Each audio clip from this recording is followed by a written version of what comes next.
আসসালামু আলাইকুম। অষ্টম শ্রেণীর দৈর্ঘ্য গুণন প্রস্থ হবে, ঠিক আছে? যে দৈর্ঘ্য গুণন প্রস্থ, তাহলে আমাদের দৈর্ঘ্য ছিল 60 এবং প্রস্থ ছিল 40, তাহলে দুইটা মিটার হলে বর্গ মিটার হবে এখানে। তাহলে এখানে হচ্ছে আমরা যদি গুণ করি তাহলে 2400 বর্গ মিটার পাবো।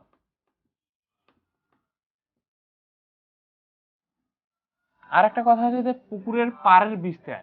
আমরা এখন দেখবো যে পুকুরের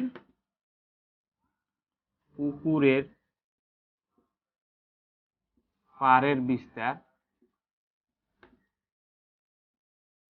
বিস্তার দেওয়া আছে 3 মিটার।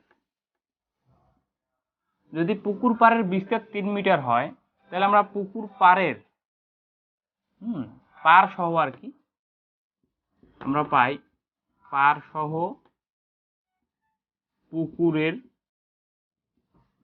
দৈর্ঘ্য।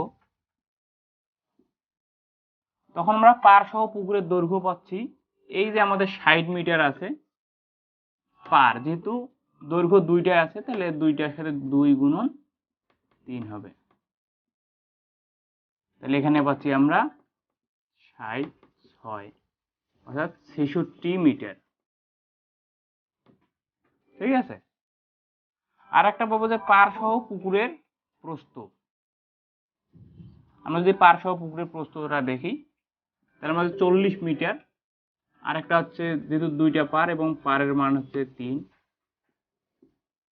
সমান হচ্ছে 40 যোগ 6 ইকুয়াল টু 46 মিটার। এখন আমরা পাড় সহ